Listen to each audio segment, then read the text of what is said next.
সালামু আলাইকুম বন্ধুগণ। এগুলো হইলো বর্ষাকালীন লাউ। এই যে বর্ষাকালীন লাউ কিন্তু এখন চারাগুলা বড় হয়ে গেছে। আমি এখান থেকে কিন্তু চারাগুলা স্থানান্তর করতেছি, মানে অন্য জায়গায় নিয়ে এগুলা লাগাবো। কিবা কিছু আমি লাগাইছিও আজকে, বাকিগুলা কালকে লাগাবো।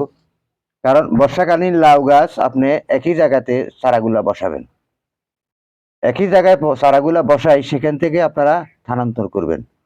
যেখানে নিয়ে লাগাবেন সেখানে আগে মাদাটা করে নেবেন। মাদাটা করে সেখানে কিছু গোবর সার, কিছু বাংলা টিএসপি এবং কিছু ড্যাপ সার দিয়ে এখানে আগে পচাবেন। পচানোর পরে তারপর এখান থেকে এইভাবে চারাগুলা উঠে নেবেন। উঠে নেবেন দিয়ে কিন্তু চারাগুলা একটু নিচের মাটি সহকারে উঠাই নেওয়ার চেষ্টা করবেন।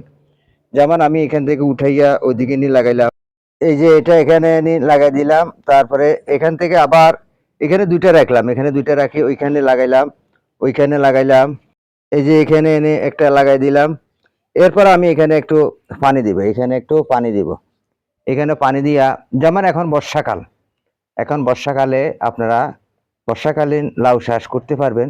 লাউ চাষে বর্ষাকালীনে লাউ চাষ করে এখানে একটা এই নেট আছে, একটা নেট দিয়ে আপনি যদি চাং তৈরি করে দেন, কিংবা বাঁশ দিয়ে চাং যদি তৈরি করে দেন, তাহলে ফুল বর্ষার ভিতরে আপনার লাউ থাকবে। তবে লাউ গাছের গোড়ায় যেন কোনো প্রকার পানি না জমে, সেই হিসাবে আপনারা মাদাগুলা উঁচ করে নেবেন। আশা করি সবাই বুঝতে পারতেছেন। কারণ আপনার লাউয়ে অনেক লাভ। গত বর্ষাতে, গত বছর এক একটা লাউ আপনার 150 টাকা, 170 টাকা কিন্তু বিক্রি করছে। এটা কিন্তু আসলে উচিত নয়।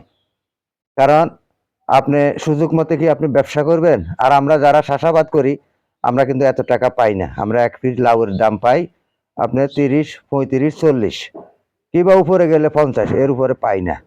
তাই আপনাদেরকে বলতেছি আপনারা লাউ চাষ করুন, সবাই ঘরে ঘরে করুন। আপনার বাড়ির উঠানে করতে পারবেন, আঙ্গিনায় করতে পারবেন, সব জায়গায় লাউ চাষ করুন।